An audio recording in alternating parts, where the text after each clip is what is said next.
Do you see yourself like that, a villain or somebody that is not worthy? Hey, young man, I hope you're doing well. Share this video with a brother you believe will benefit from it. Don't forget to like, comment, and subscribe. And I want to ask you, do you think you're like Black Adam?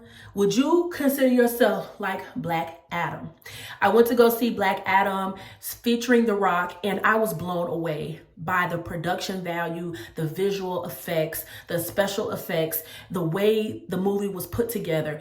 I was blown away. To me, my personal opinion, guys, I think this was the best superhero movie I have ever seen. It was next level. The slow motion scenes, the way everything just fit together, I enjoyed it a lot, and I wouldn't mind watching it again and again and again.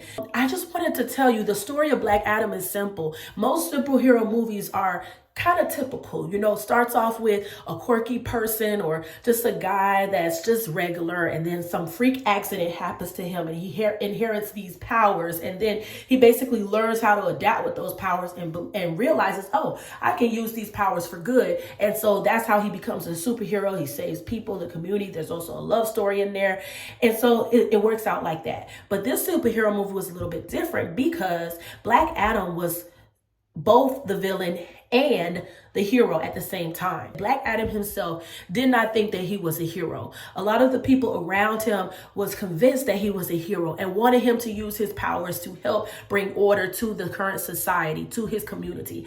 But he had a lot of anger and rage and remorse and regret and guilt inside because of what happened to him to obtain the powers that he had. And he had a lot of anger problems and issues.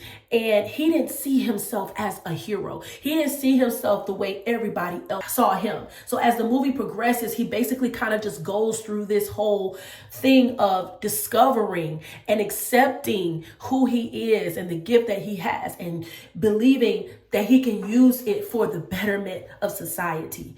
And so I want to ask you, is that you? Do you look at yourself the way Black Adam in the movie looked at himself? Do you see a villain? Do you see somebody lost? Do you see somebody confused? Do you see somebody scared? What do you see when you see yourself? What is your self-worth about? What is your self-image about? How do you see yourself? Do you have a situation just like Black Adam where people are telling you that you're great? People are telling you that you have a lot of potential, you have skills, you're a talented singer, you're a talented and creative person, you're great at math, you're great at all these different things, you're great at gaming. People are really saying, wow, you got good people skills, you're very outgoing, you're an extrovert, you make people feel good, you encourage people. Do people say that you're skilled or you're good at something, but that at the end of the day, you don't see what others see in you? Just like Black Adam, you don't see that hero that really is in you, but you just can't see it for whatever reason. Maybe because you had a traumatic life growing up. You might have had a traumatic childhood. You might have had a traumatic past.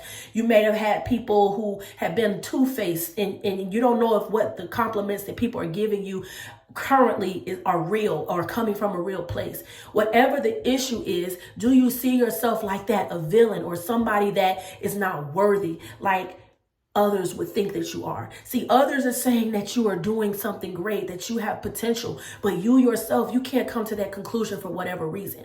Well, I want you to know that much like Black Adam, how he felt the same way, eventually he came to another conclusion. He came to the opposite conclusion. He decided that he was going to use, spoiler alert, but he was going to use his powers for good.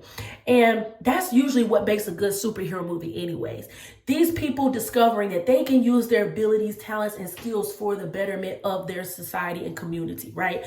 And so I want to tell you that I understand that bad things may have happened to you. I understand that you may not see yourself the way others see you. But, God, sometimes he uses others to pull out the genius and to inspire, us, to inspire you. He could be using your mom. He could be using your friend. He could be using a relationship. He could be using others around you who are constantly telling you great things about yourself that you don't see right now, to help you eventually. Those seeds are being planted in you to one day you wake up and say, I am that. I am smart. I am handsome. I can do it. I can achieve.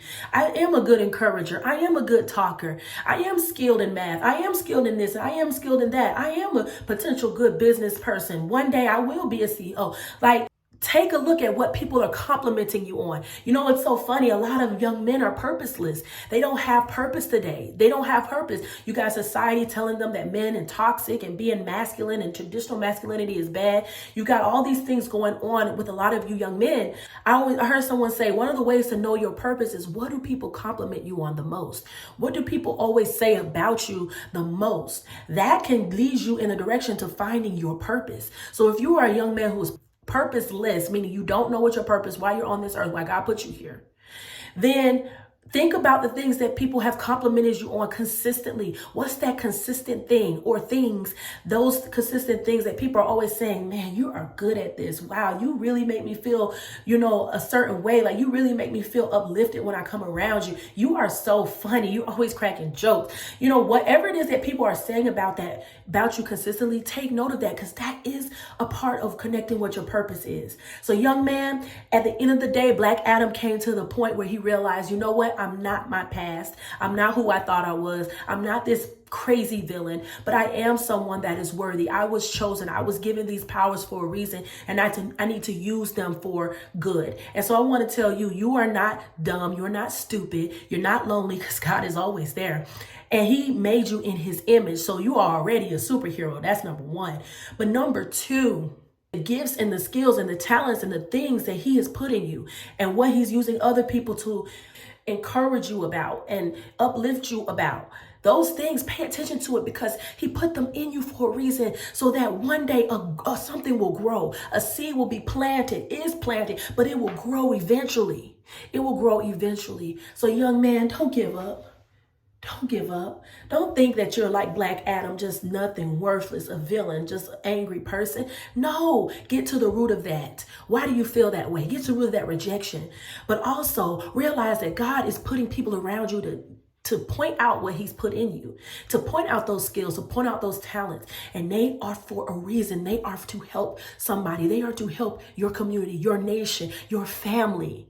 Okay? They are to help your children, your future family, your future wife, your community. Please understand this, young man. You are worthy. You are somebody special, made in the image of God.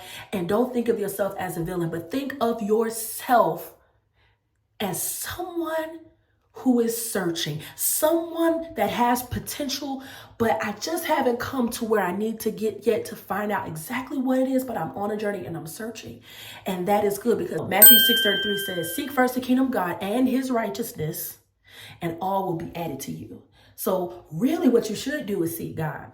What you should do is tap into him and what he wants for your life and the plans that he's put in your life. Jeremiah 29:11, God says, I know the plans I have for you. They are for good, not of evil, to give you a good expected end in the future.